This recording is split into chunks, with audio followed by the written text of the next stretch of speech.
I can say to my new Samsung Galaxy S25 Ultra, hey, find a keto-friendly restaurant nearby and text it to Beth and Steve. And it does, without me lifting a finger. So I can get in more squats anywhere I can. 1, 2, 3. Will that be cash or credit? Credit. 4. Galaxy S25 Ultra, the AI companion that does the heavy lifting so you can do you. Get yours at Samsung.com. Compatible with select apps. Requires Google Gemini account. Results may vary based on input. Check responses for accuracy. I was never really a runner. The way I see running is a gift, especially when you have stage 4 cancer. I'm Anne. I'm running the Boston Marathon, presented by Bank of America. I run for Dana-Farber Cancer Institute to give people like me a chance to thrive in life, even with cancer. Join Bank of America in helping Anne's cause. Give if you can at BofA.com/supportAnne. What would you like the power to do? References to charitable organizations is not an endorsement by Bank of America Corporation. Copyright 2025. Ryan Reynolds here from Mint Mobile. I don't know if you knew this, but anyone can get the same premium wireless for $15 a month plan that I've been enjoying. It's not just for celebrities. So do like I did and have one of your assistants switch you to Mint Mobile today. I'm told it's super easy to do at mintmobile.com/switch. Upfront payment of $45 for 3-month plan, equivalent to $15 per month required. Intro rate first 3 months only, then full price plan options available. Taxes and fees extra. See full terms at mintmobile.com. This week on We Eerie, we look forward to what St Helens is going to look like next year, go over the trauma-inducing Connacht Game, and preview the first half of our doubleheader against the Scarlets. Stay tuned.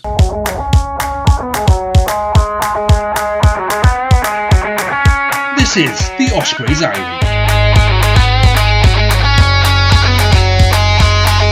Good evening, ladies and gents. I'm joined by Nick, Grant, Josh, as always. How are we doing, gents?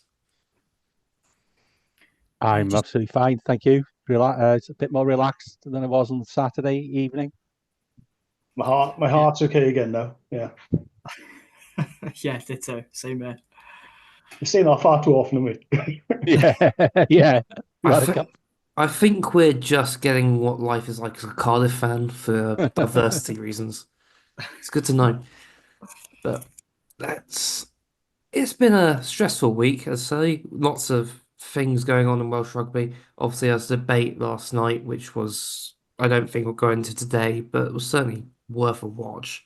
And I'd recommend it to all of those who haven't watched already or found an English language variant. It's interesting and also somehow deeply embarrassing for most of the people on there, apart from Lauren Jenkins, who was superb as always, to be fair. Brilliant. She's brilliant. Either way, let's move on into the news. Starting off this week as, well, the only main piece of news, Ospreys has signed George McGuigan as temporary hooker cover. The former Gloucester, Newcastle and Leicester hooker joined the club on a short-term contract. At his most recent stint at Gloucester, he played 26 times in his 3 years, scoring 7 tries, which is, pretty good strike rate. At that sort of strike rate, he might get half of Sam Perry's assists. But what do we think of that one, gents? Yeah, I think he's obviously a top hooker. I know quite a few Gloucester fans were gutted to see him go because he was quite unlucky of injuries over there. But it's a strange one because it's a position I think most of us would agree we're pretty stacked in already. We've probably got 5 quality hookers, so it wasn't necessarily a position we needed. But I do think when he gets an opportunity to play, it'll be great for us. It'll be quality. Suggests there's something unknown, isn't it, in terms of the fitness levels of what we've got at the moment. Yeah, I think with Lewis Lloyd obviously been injured, but my understanding is, that he is hoping to get back before the end of the season. So, yeah, it does perhaps put a question mark over either Ethan Lewis or maybe even Dewi. I don't know how, I just took it that Dewi was having a week off from the sort of stress of getting back to playing for Wales, and I was hoping that Dewi might well be when we come to discuss, possible team for Saturday, will come back into the reckoning. Yeah, it's one of those where I think we could have done with him a few weeks ago at Leinster when we ended up having a uni lad as a replacement at hooker. And so, well, it's probably a few weeks too late now, and now it's probably not necessarily needed. But yeah, as you say, we don't necessarily know the fitness of all the hookers, so we'll see. There's a few question marks around fitness at the moment. We did get some injury news after the Connacht game, where seemingly everyone in the pack died. But let's start off with good news, Matt. Reece Davis looks like he's coming back. He's spotted in the warm-up at the weekend, which can only be good news going forward, given how much of a piece of work he has been when he's been fit. Yeah, it'd be great if he's approaching fitness to play. That can only strengthen our running and our availability. Obviously, we picked up a few injuries. Fender in particular, I would doubt is going to be involved this weekend. And obviously, possibly there's a question mark over the weekend and after, depending how he gets on with his HIA protocols. So that would be absolutely superb if Reece Davis is back in the reckoning. I think it certainly helps bolster things. But there's also been news about Will Spencer, who picks up a knock in the Glasgow game, but seemingly coming back in the next week or two, hopefully. Yeah, he was in the interview, did an interview in the supporters club. And if you ever get the chance to go to the supporters club, there's a fabulous band who play there before and after the game. Grant, do you want to say anything more about the band before I go on to talk about Will Spencer? Band speaks for itself normally, or sings for itself. Yeah, we do our damnedest to make a good day of it. Okay, and where we can, I bring my mates along, and we are a real band. We're not just it's not entirely ad-libbed on the spot. Yeah, but it's about trying to make it into like a proper rugby club, isn't it, for the day? That's what we're trying to do in the Riverside. It's great. Anyway, on a serious note, Will Spencer came along. He did pick up a knock in the Glasgow game.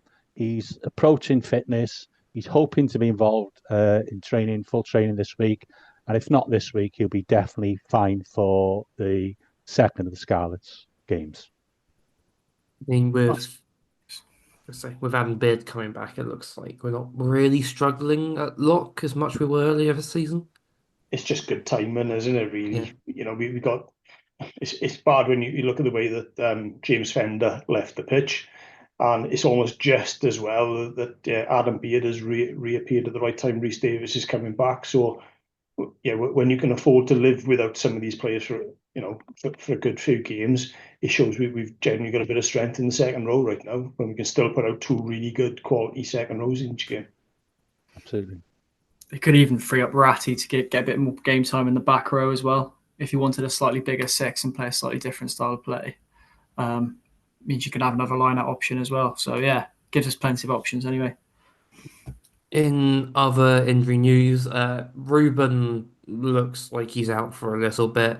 This shoulder, which is a shame because he was in really good form at the start of the season, but at the same time, we have Leaky Dye to come back in and get some game time, some big games. He was excellent last season, Leaky Dye, especially I think the derbies against Cardiff around New Year's last year, where he just sort of took a mick out of Thomas Williams. So it'd be nice to see him back in a little bit. There's still question marks about how Tips is getting on. Went off on Saturday of a back spasm, which was unusual, but it looked like, to be honest, I just thought he went off because we thought the game was done and we didn't really need to risk him. We're gonna miss him. We are gonna miss him though because he's been fucking awesome this season. Moving on, there's more issues in the front row. Tom Bofa go off, dead leg, could be worse, but unreleased short moment. Still question marks around Gavin Phillips as well. Went off, not really sure what's going on. Sam Lewis seems to be out of the picture with George McGuigan coming in. And then leaving just Kieran, who's went off after that horrific tackle. Should have been a red, quite frankly. But somehow was up and walking the changing room afterwards. So, but for all he knows, he could have completely shattered his knee in two pieces, and that man's still run into a brick wall. Yeah, and obviously Mark mentioned in the interview afterwards, didn't he, that Kalevu was not injured; he was just away for family, personal reasons. So he was hoping perhaps he might be involved soon. And obviously, nice to see Phil Cocker back. So even if Kieran is off for a little bit, hopefully not too long, we do have some further options in the centre as well. Just say, Williams is still running about, and when he last played 12, it was Powell away, and quite frankly, he was awesome that day. I wouldn't be. We're looking at some new centre combinations, though. When you look at, we've had Kieran and Owen Watkin as our mainstays for a long time. Okay, we're not going to see that again this season. We're not going to see either of them probably for the rest of the season. Fingers crossed, Kieran's okay, and he'll come back quicker. But some new combinations for the running. Falconer Singer, I thought looked really good when he came on, though. I thought because you see Mark Jones speaking to him just before he came on, sort of because of the fence looked a little bit leaky, I'd say, especially midfield. So, yeah, I thought he really shored up that area when he came on. And we haven't really got a chance to see much of him this season, so this should give us a good opportunity to take a look. Let's hope he can have running games in the jersey. And lastly, in this news section, the plans for St Helens have been confirmed for next season going forward. This includes a variety of stands and other appropriations, which we'll go into more detail in a second. But it's real that after Lance Bradley decided to have a chat just before Connacht Game on Saturday, which, Nick, you attended. What were the vibes like at said chat? It was really busy. It was in the Mortimer Lounge, and it was completely full. Unfortunately, unlike the stadium, and I think that was one of the main issues, is that unfortunately, winning rugby, we're playing really well, but it isn't filling this, getting the crowds. So the focus, as he mentioned when he did the interview with us, is that it's more to trying to encourage, in particular, the fans who used to go back. And I do think, there has understandably been criticism of Osprey's attendance this year. I do think people have perhaps given up on going to the stadium more than giving up on watching live rugby in Swansea. So that's obviously a key focus. So they want to make sure that the actual experience is very, very positive. Obviously, we know it's going to be an artificial pitch, and he said it's very likely that the actual contract will be announced this week, and we will get to hear as well who's had it. The two stands at the either end will be temporary stands, demountable stands, as he termed them, one of which has already been bought and is in storage. They will actually they will actually take them down at the end of the season so that they can rent them out and as extra income. I guess for things like concerts, pop concerts, perhaps golf tournaments. I don't know, but he felt there might be some ability to actually generate some extra income that way. One terrace will be one of the stands. Sorry, will be. I think that was at the city's town end, if you like, would be focused on family, and obviously the ticket prices would reflect that. The other end will be hopefully to appeal to students and younger people. That's going to be quite a raucous stand. That's the hope. They'll both have capacities about 2,000. Then obviously the terrace will be covered.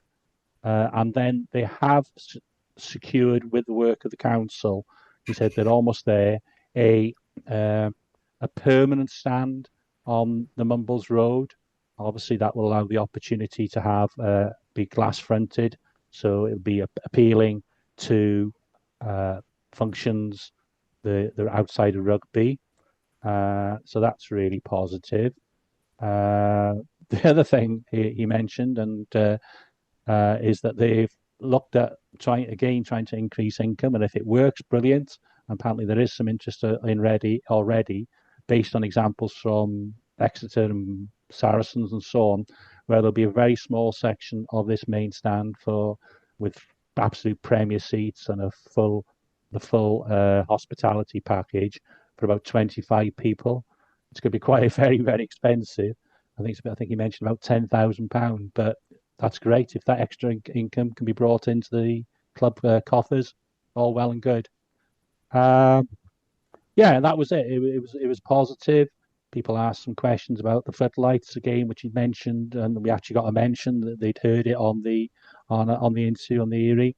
So it was positive, and I think overall people asked questions about its accessibility for disabled or people who are not very mobile, and he was able to reassure them about that.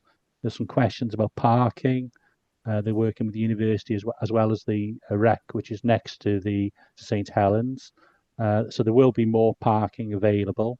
Obviously, they want to encourage people to walk up to the stadium or to use public transport as well. There were some questions about how that would work. So it was very positive. So I'll stop at that point, and if there's anything you want to ask me, and if I missed out, or any comments you want to make on what I've said so far. Yeah, Nick, I did hear that there's comments around a retractable covered area for your average supporter, and some of the clubhouses being freed up for a higher level of membership as well. Yeah, yes, that's quite right, Grant. He said that I think he probably, from the initial discussions they'd had, maybe with fans, that had been pointed out as being an issue. So they will have been able to have some positive quotes around a retractable roof, but it will also have heating for a cold Friday night in December as well. So that will be available. But obviously, when we start getting to this time of the year, and we do have hopefully some nice weather, it can be brought back as well. The actual White Swansea Rugby Club current facilities will be upgraded, and that's where they will have, if you like, an enhanced season membership. The capacity of that will not allow all season ticket holders to get in, but if you have a certain level of ticket, you will be able to go in. The other thing he mentioned very much was that they're looking to, in that area, to enhance the post-match experience for fans, that even 15, 30 minutes after the game, final whistle, there'll be somebody available to talk through the data. He said the data and the analysis, if you like, is done by the team during the game, and it's available, immediately. So they would commit to getting somebody to come and do some sort of presentation. Again, it's trying to encourage fans to hang around after the game, spend a bit more money. So that's quite an innovative approach. So that was interesting. And the season tickets question came up a few times. Obviously, it's difficult for people to commit when they don't know where they're going to be sitting. So they feel they have the capacity through computer-generated artificial intelligence and so on, that in sort of the end of April, they will be able to offer fans, well, if you sit in such and such a seat, this is the view of the pitch you're going to get. So that's sort of in work in progress, but will be available. I think that's about it, really. They're working closely, obviously, with the university, but also other clubs in the area to have lots of games and usage of the pitch, and that's why they've gone down the artificial route. But also, interestingly, they said that they've also been in touch with Welsh Rugby Union, and they will be looking in the future to hold under-20 games and women's internationals at the stadium. So anything that can increase the use and obviously the income that the club can make, I think was pretty good. So I think I covered everything there. It's exciting times. It's a lot of things to look forward to. I can imagine the main stand, as I imagine it'll eventually be conformed to, overlooking the beach, and it's Friday night in the middle of March should just be glorious if the sun's out. And just make it a proper exciting match day to go to for both home and away fans, hopefully, in the future to come. It seems to be quite exciting, and it does also help that there's a lot of winning rugby going on, or hopefully there'll be even more winning rugby going on there next season. Like the win we just had this weekend against Connacht at home, as the Ospreys won 43-40 in what might be mentioned as a heart-wrencher. God, that was stressful. It certainly felt like there's a lot of standout performances, and it felt very Super Rugby-esque in that felt to be optional at some points.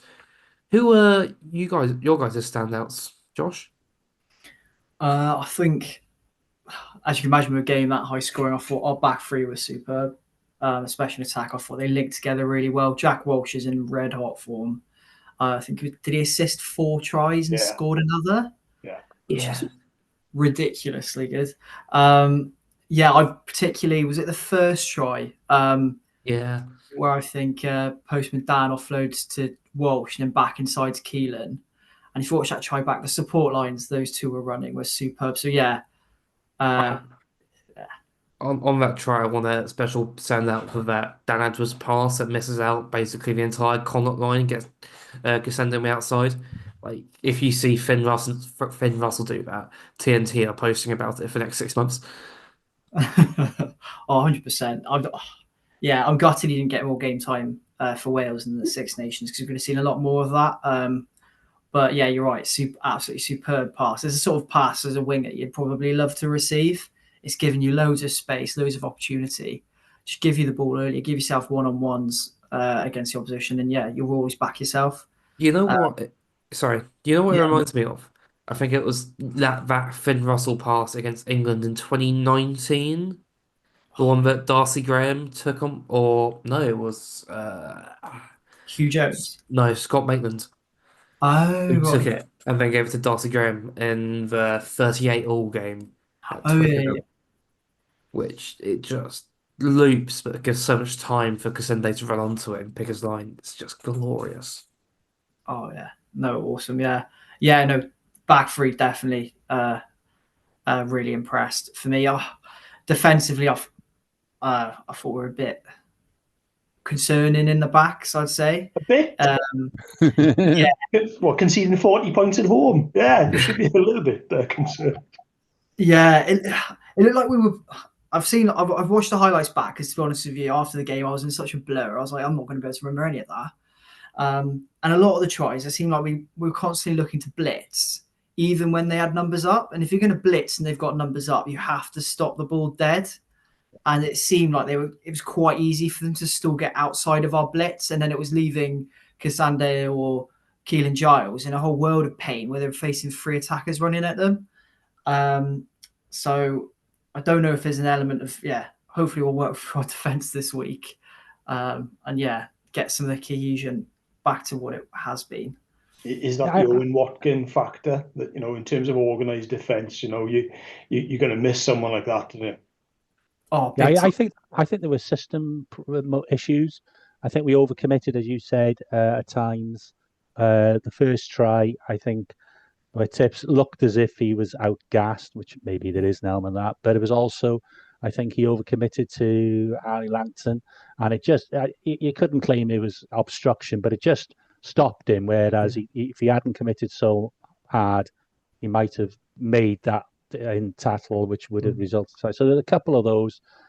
The scrum half setup as well, who made a great break, Divine, when he came on. We should have, the pillars should have stopped that. Yeah. So, fair play to him, and but we should have stopped that. So, yes, defensively it wasn't our best performance, but I don't think there were issues. Hopefully, there are issues that we can resolve this week. Watching it looked like a lot of individual errors, as opposed to like a greater system issue, in that we're making incorrect reads going forward, which is when Connacht have like one of the most best attacks in the league this season. They've been exactly. They're not a bad team, are they? So it's like they maybe underestimated how quickly they get it wide. Looking back, Josh Ioane had a great game going forward, at least, and when he was controlling things at 10, he was causing us issues. When JJ Hammercan came on, they had a dip for a bit and then sort of got back into it in the second half. Yeah, agreed. Yeah, I think he was really pulling the strings well first half, playing really flat to the line. So when our defenders were having to make decisions, it was last minute decisions. You have to commit yourself when you have a 10 who's going that flat to the line. I couldn't believe when they had an injury and they moved him to the wing. I thought that was an absolutely dreadful decision because I think we scored at least 2 tries off the back of him playing on the wing. Because kick to him on exit, Harry kick out, and then immediate counter for both Gasende's first and Kieran Hardy's try. Oh, 100%. Yeah, I think he's very much a good 10 in attack, but defense optional, which is kind of how I play as well, to be honest. But yeah, I think it's one of those where obviously defensively it was concerning, especially seeing as Scarlets like to play with width themselves and play a similar sort of style to Connacht. But it means at least we found that out a week early. We don't want to be finding out that there's issues in your defensive game in the Scarlets back-to-back double header. Yeah. You'd imagine now they'll put real focus on it this week and it will be fixed by next weekend, hopefully. Yeah, and we got away with it, didn't we? Yeah. Just got away with it. Yeah. To be fair, that defensive set at the end, that last one ended by a very illegal Morgan Morris turnover. just sorry. Meters. It's awesome because we started it on our 10, 15 meters out, and we finished it sort of on the 10-meter line. Sorry, one of the things I should have mentioned from that happened on Saturday was Lance Bradley did give us a little bit of an update on some data, but it was nothing really that wasn't borne out in this match or wasn't borne out what we haven't discussed on the area before. We are moving the ball wider. There's no doubt about that. The stats back that up. We are making more meters and we are scoring more tries. But it's based on the foundations that Toby put in place. But it's nice to see us evolving, as we've said already. So that was the other thing he mentioned. Yeah. What was the atmosphere like in the stadium? Obviously, I was watching from home, sweating on my sofa. But how was it in the stadium? Was it equally nervy in the stadium? Well, the last 10 minutes, yeah.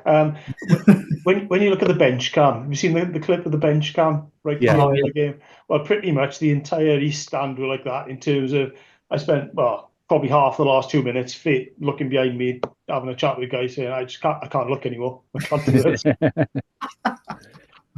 Yeah. What was great to see, though, is how involved the players were. Obviously, it was very nervy. I thought Dan Edwards had an understated game, but those two passes he made, set up tries, as Zach has mentioned. But to see how involved they all were, but particularly Dan Edwards was at the end, it was great, and it shows the togetherness of the team. It's a standout performance, at least for the last 5 minutes. It felt like Kieran Hardy came on with a point to prove as well. It felt like, I think he made 3 try-saving tackles or something in the last 10 minutes, which is immense for a scrum half who... He had a really good game. He had the lines he's running and tracking when we're making a break. Okay, he's finding it easy again at the moment, which looks good. He says he's out of form a bit. Okay, and you look at the way he's playing at the moment, he's absolutely outstanding. I think he mentioned in some media piece that he's enjoying his rugby again at the Ospreys, unlike he was at the Scarlets, which is extremely good banter. We love to see it. It's right what you want to hear right before Derby Day. But that probably says something a lot to the culture that both Toby Booth and Mark Jones have dignified in the club, and that lets these players come in and have fun effectively. I think we've already mentioned it, but wasn't it nice to see Adam Beard back, though, and that leadership he brought? He was a menace. I think to play for 80 minutes as well on his first game back. I know it wasn't planned, but he didn't, and he had a superb game. And Sam Parry as captain as well. Yeah. Possibly questioned when we had an opportunity for another 3 points, why we didn't just take that, but there we are. He went to the corner. Possibly, Nick. The last 10 minutes would have been a lot less stressful if we'd taken those 3 points. Yeah. Another thing perhaps we might need to work on this week, and maybe some credit needs to go to Connacht as well, is that we perhaps need to look again at how we, even if they're being illegal, deal with teams who are stopping our driving line out, because I think it is something, if we get right, it's something we could look at for the rest of the season as a further weapon in our armoury. To be fair to Connacht have the best line-up defence in the league this season. And that's just understated by how much work they did, and it looked like it did. The fact we won so much line-up ball to begin with is a testament to how well it worked. Even if our driving mauls weren't as we'd like, we still took plenty of opportunities. Like I remember that we still scored 43 points, magic number and all that. Just seems to be lucky for us nowadays. It does. And also, if we'd have said we'd have last week, I think we would have all most definitely been absolutely delighted with 5 points. Okay, we could have won it easier, but and also to back up the Glasgow result as well. So that that's well, we've had 10 points in the last two games, one, and that's all you can ask for, isn't it? If you told me at the start of the season that in a fixture block where we played Benetton, Leinster, Glasgow, and Connacht, we'd get 16 points out of that, I would have bitten your hand off. Yeah, definitely. Quite frankly, it would have been. I think the run of form we're in is immense. At the end of the day, the Scarlets fans are calling us title contenders. They're quote Hugh Griffin on Twitter, or Hugh Griffin on the URC pod on the Rap channel, which you should check out now. It's a good watch that. He's saying it through gritted teeth, is our Hugh, though. Yeah, but that's how you know it's true. But I think it's honestly, it's a nice performance to come out with at the end of the day. Result done in the end. Not how we'd have liked it, but I'm not going to complain. I will give one more shout out to Morgan Morse, who, despite not being as flashy, had an immense game. I think he made top tackler in the game where tackling felt optional. And also, I think 2 turnovers as well, one of which directly leading to the Kasende try. Just the proper workhouse performance, and it's really nice to see how he's come along. I will ask a question on Twitter later of who would you prefer to have in your team, Freddie Douglas, Morgan Morse, or Henry Pollock, as it seems they're three very similar players and how they approach it. But I think that would be a discussion for another time. I think we'd be pretty biased on here as well. Yeah, I don't think we're the right people to ask. Yeah. I think it's only one answer, yeah. Someone chuck up my rugby union subreddit and just see what terrible opinions happen. I think let's move on then and have a look at some of the other results from the weekend around in the community. Or Nick? Yeah, sure. Admiral National League 1 West, Montedelice 17, Penclough 10, West Central, Birchgrove 9, Westlawn 16, Bridgend Athletic and Aberafon Greensons had a real ding-dong game with the Athletic coming out to 42 over 40. Wells 20, Swansea Uplands 32, so that was a good win, going all the way up to both. Vardra and Skewin, I think they're very close together there, but Skewin came out on top 34-14. West Central, Abercrave 32, Brinkethin 17, Brynamon 32, Aberafon Quins 26, another really good game.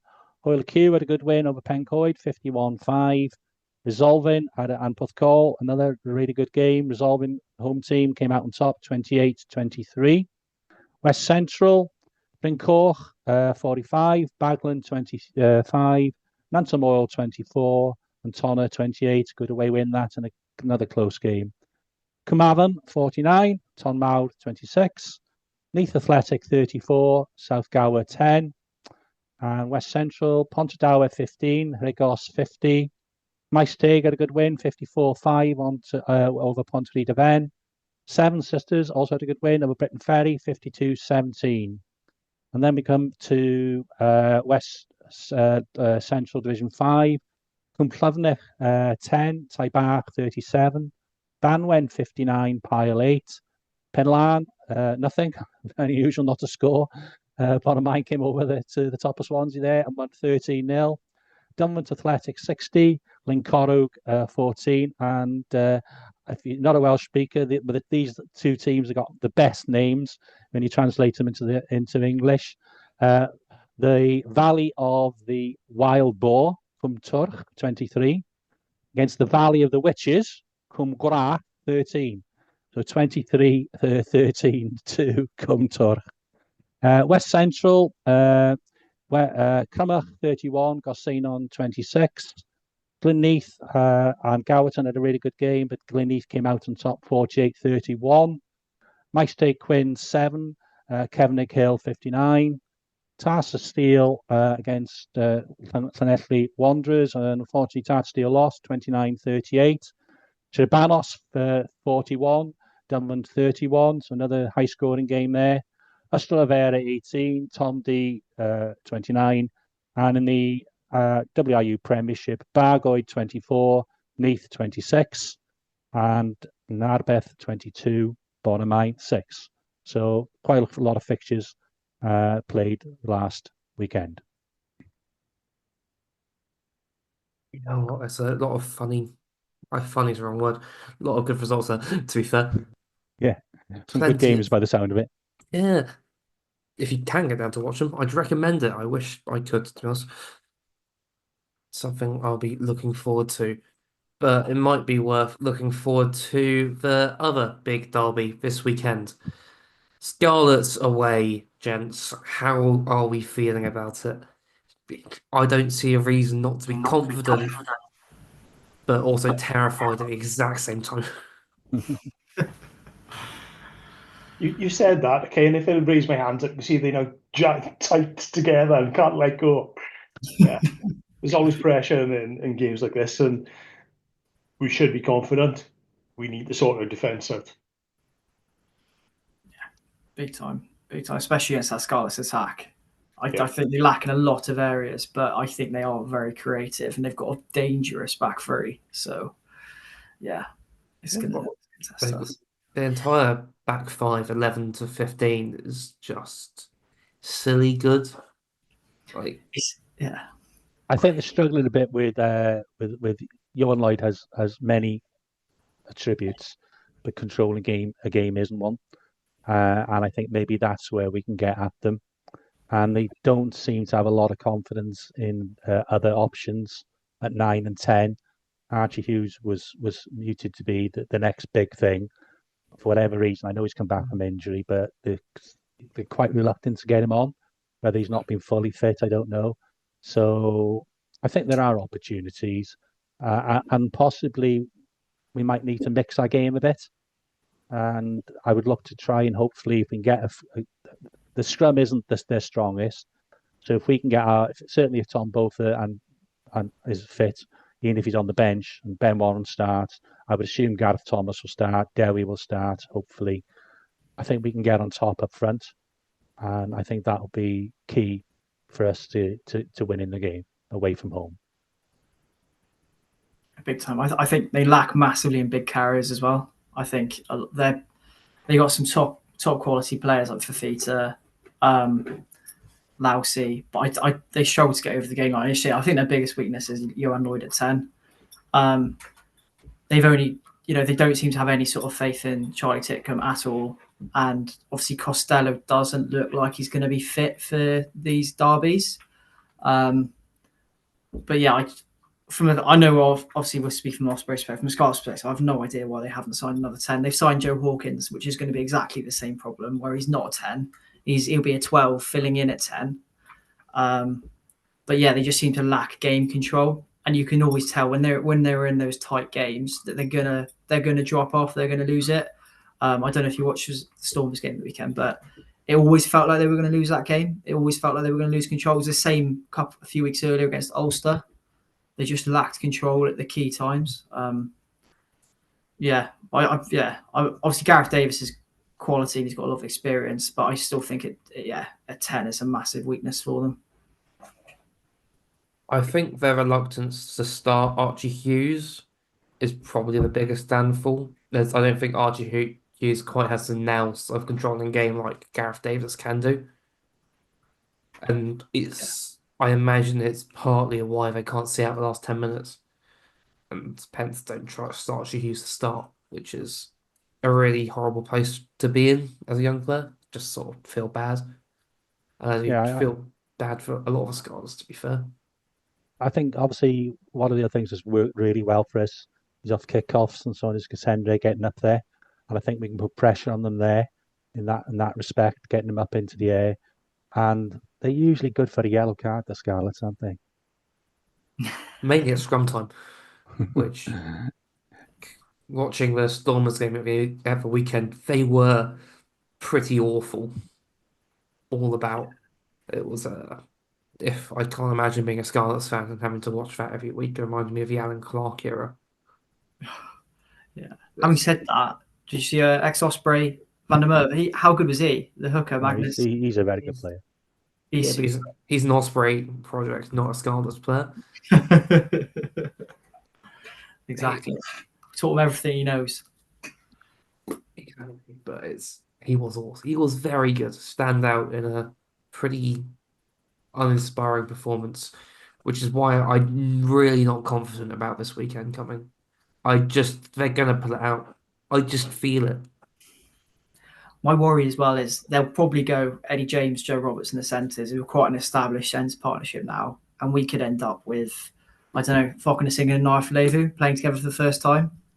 Obviously, quite experienced in other ways, but yeah, and they haven't played together before, and our defence was looking shaky to begin with. So that kind of worries me. I've got a sort of theory. I think whoever wins on Saturday will lose the following week.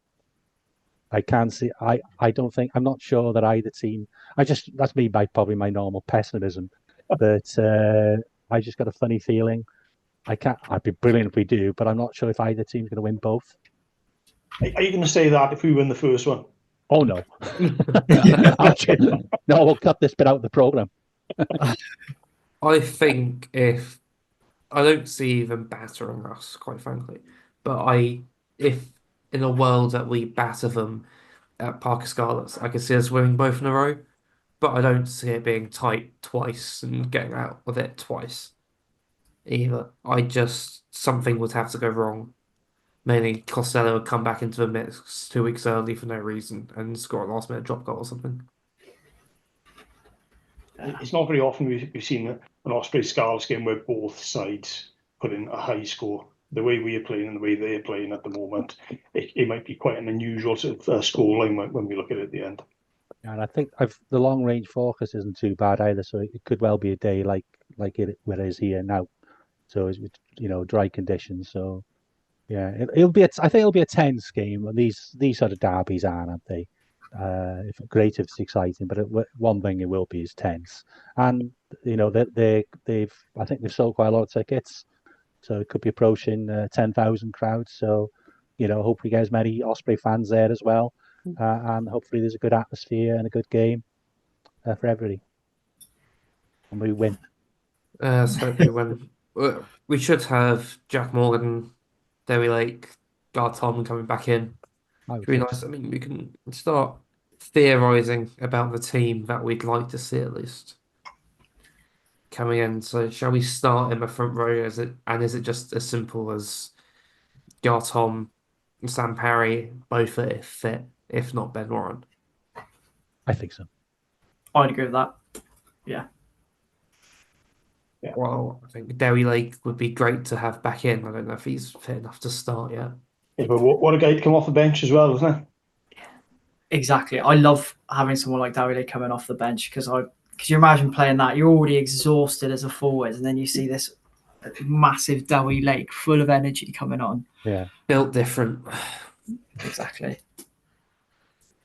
I think that second row, I think, is also fairly simple. You just keep Adam Beard and James Ratty. But you've got options with Spencer as well. Yeah. If Fender was fit, he's in contention. You got 2 from 4 there, haven't you? Yeah. We've got 2 games coming up in a row against them.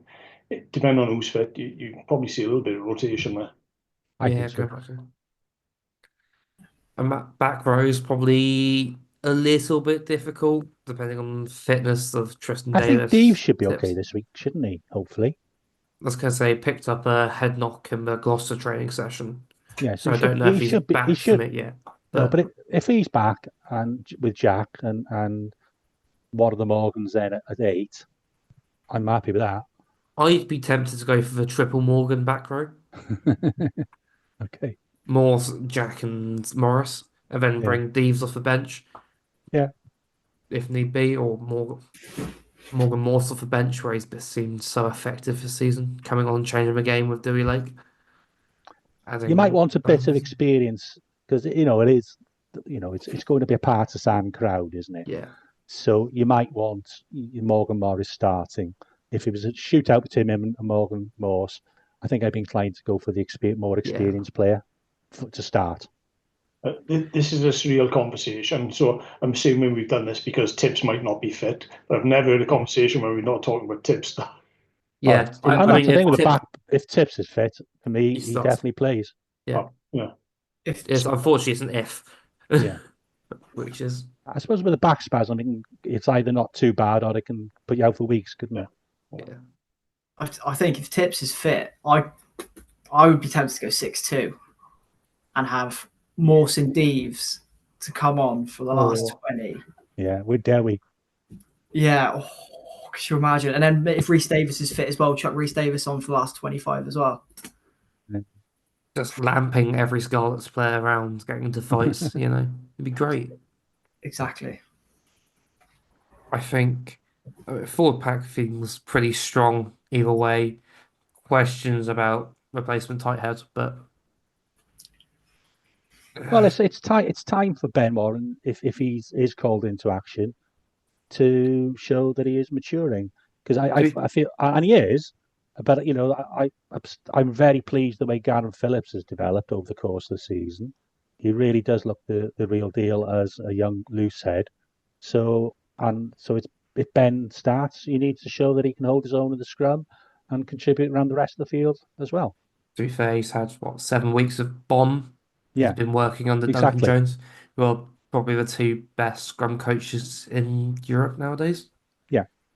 And as I think we put in the WhatsApp group, the one area that Scarlets aren't the strongest is in the scrum. Yeah. I think Hepburn's definitely someone you can target at scrum time. He's decent in the loose, but he's not the biggest of loose heads. No. Let's hope we can get some dominance going forward. Then backs, I think, are fairly self-explanatory. Where it's Hardy starting, surely, right, on current form, with Danny Eds outside. Yeah. Centre combinations are, I think, very simply who's fit. I imagine they might. I don't think Nice Levy will be back, or they won't want to jump in immediately if he is.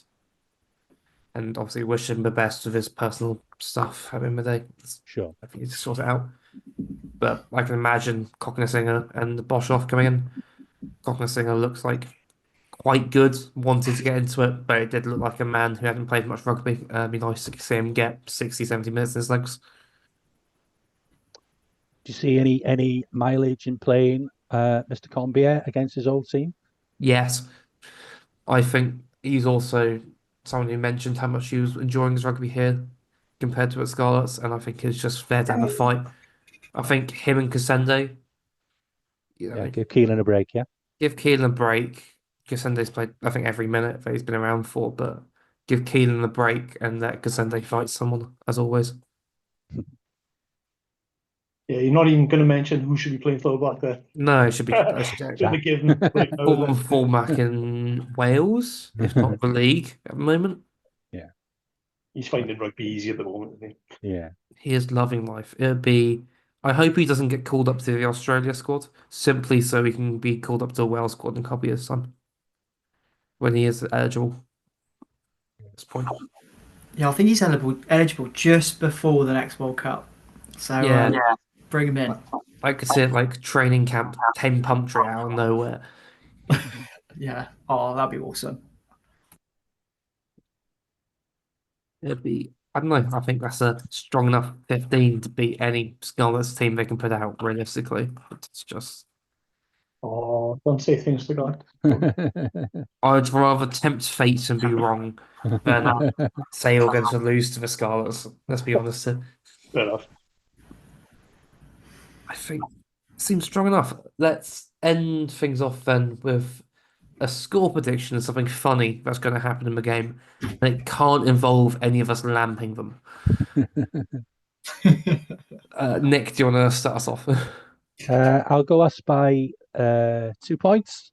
Be a close, tense game. I don't know if it's going to be a 4-5 try each sort of game. I think it'll be tighter than people think. Funny thing that happens. Can you come back to me on that one? Yeah, sure. Josh? I'm going to go Ospreys by 3. And I think Harry Daves and Vandermeer are going to get into a fight, and both of them are going to get yellow carded for it. Grant? I think we'll score 43. Wow. The magic number. Yeah, the magic number. I'd like to think the Scarlets won't get into the 40s. Ospreys by 4 then. Yeah. Well then, Josh. Zach, sorry. I think Ospreys by 5 in that sort of like the Dragons result where we just put out a bullshit try in the 78th minute to win it. Time for an interception try from the Ospreys, is it? I'm thinking a turnover and run it over from 50 metres out. Exactly like how the Ulster tight head scored against the Dragons at the weekend. Yeah, I've got my funny moment now. Oh, yeah? Once again, it falls upon Adam Beard to kick the ball out to win the game. He kicks it into the stand and it lands on David Yuan, who's been there pre-match. Yeah. I think that sums it up of what we're expecting this weekend. Hopefully we can beat the least serious team in the league by enough of a margin that it matters. And hopefully we can enjoy it on the way. So as a result, let's say thank you for listening. If you have enjoyed what you've listened to, feel free to subscribe to the Ospreys Eerie on whatever platform you're listening to. I think we're at, or the Wrap in general. If you're on YouTube, I think we've got 1,700 subscribers or something like that. Pushing towards 2K, it'd be a really big milestone for us to hit. And any interaction you want, feel free to follow us on Twitter, Blue Sky. At the end of the day, we'll want to hear your thoughts. Thank you all for watching. We'll hopefully see you next week with some more good news. Goodbye.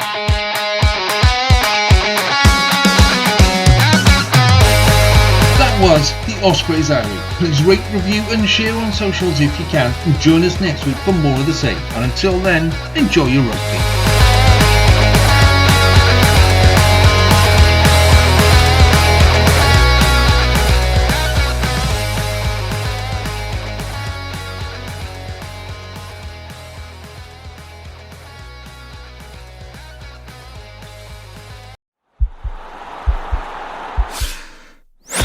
This podcast is part of the Sports Social Podcast Network.